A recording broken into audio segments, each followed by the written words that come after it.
What's going on, guys? My name is Kyle and welcome back. Today, I want to talk about something that is happening in the world of iRacing. For those that don't know what iRacing is a racing simulation platform. You can either do a bunch of online series racing, a bunch of offline stuff, depending on your preference. There is a lot to offer for people who are into that sort of thing. Now, in the world of racing sims, there's a bunch of other simulators available, but iRacing still has a stronghold on a lot of the online competition. You may not agree with me, but a lot of sim racers still see iRacing as the standard for online racing. I put myself in that basket as well because I have access to some other racing sims, but I still come back to iRacing because of the online competition and the way that everything's structured within their software. Now, I'm sure a lot of us have been in the same position and at some point in our lives have had access or have taken part in a form of online gaming, whether that's on the console, whether that's on PC, at school, or whether it's RuneScape after you get home from school. Whatever your poison, I'm sure we've probably done it. And the reason that's relevant is out of all of my experience interacting online in the way of games or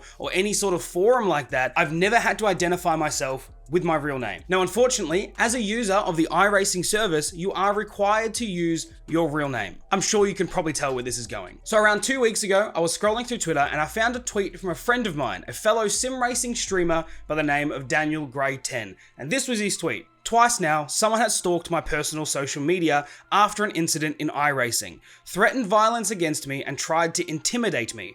Both times, iRacing have refused to do anything about it and let that person continue on the service. What the f*** at iRacing support? Now, when I saw that tweet, I felt two things. The first one, nobody should ever be hunted down on personal social media due to something occurring in a video game. I know that it's a simulator and I know that people take it very seriously, but at the end of the day, it is not real life. This is not us racing cars on racetracks where imminent danger is something that could happen. This is a virtual situation and there is no excuse for you finishing a race in iRacing and then going out of your way to find that person. I'm going to touch more on that in a second, but that's the first thing that I thought when I saw this tweet. The second thing was, this has happened to me. I have had this happen to me before. Not once, but twice.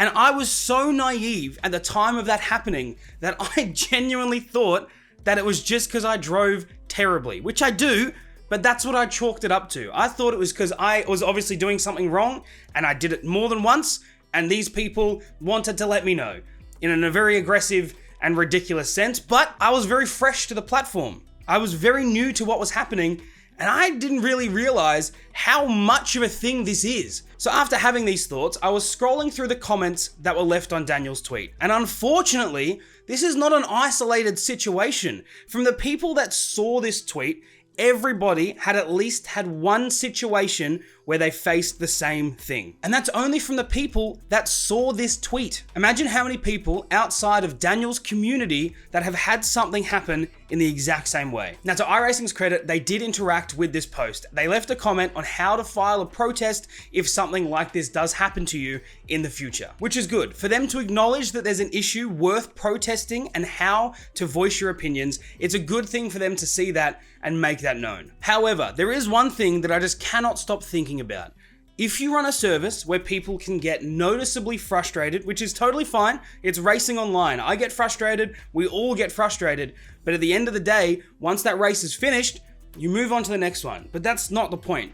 The point is when you have so many users, which by the way is not an isolated situation because so many people have had very similar stories, when you have this amount of users who get frustrated in the simulator or in the game that they're playing, step away from the service and then go out of their way in their time to find the person interacting with them on this service, should we as users be required to identify ourselves by our real names? Now, I understand that in a perfect world, this wouldn't be a problem, but I think we all know that this is not a perfect world, and this is definitely something that is happening on the platform and has been for quite a while. Now, don't get me wrong, I love iRacing. I love the way that it works, I love the effort that they put into it, and I love the things it allows us to do together as a community. But I want you to just think about these worst case scenarios that could absolutely happen.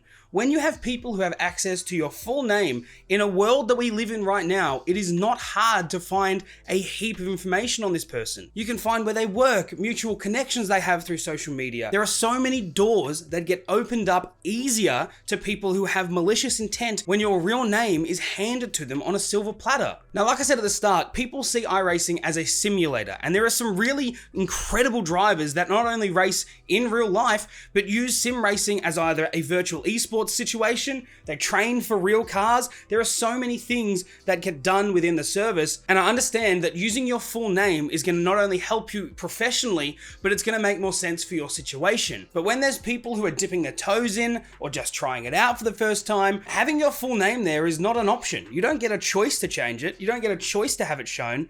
It's a default. Now, I'm sure there's probably ways you could contact iRacing and get them to change your information, but as a default for new users who might feel confronted by that situation, they're not going to reach out to anybody. They're going to think that it's normal and deal with it, which I was exactly the same. I used to make a bunch of different kinds of content before I started in sim racing stuff.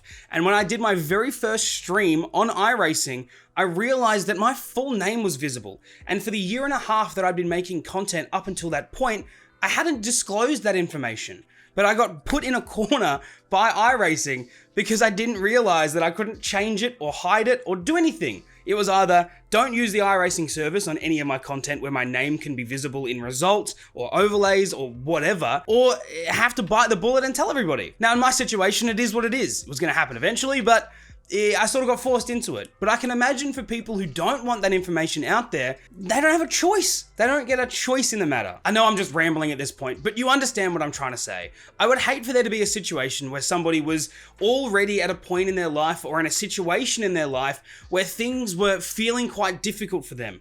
And I would hate for a situation to happen in a MX-5 race, virtually, something stupid to happen for then somebody to leave iRacing, go to that person's personal social media and say some disgusting stuff to them. Because if the person on the receiving end of that comment or that message is already not in a good way, this is not going to help them. And it's just going to make things worse over a racing game. Anyway, I've had my rant. Daniel, thank you so much for bringing this up and saying this on Twitter for people to interact with and open the discussion. Because like I said at the start, I genuinely didn't know how much of a thing this was. I didn't know how rampant this was through the iRacing community. So thank you to you to bringing it up, and thank you for making it a conversation for everybody involved. We all appreciate it. If this has happened to you at any point of you using the iRacing service, leave me a comment below. I want to know how many people are going through very similar situations to what looks to be a very normal thing, apparently. So if this has happened to you, leave me a comment. If you guys like this video, don't forget to subscribe and like the video. It helps us out a bunch. I would greatly appreciate it. If you want to come and see some of our streams on iRacing, I'll leave all the links in the description below.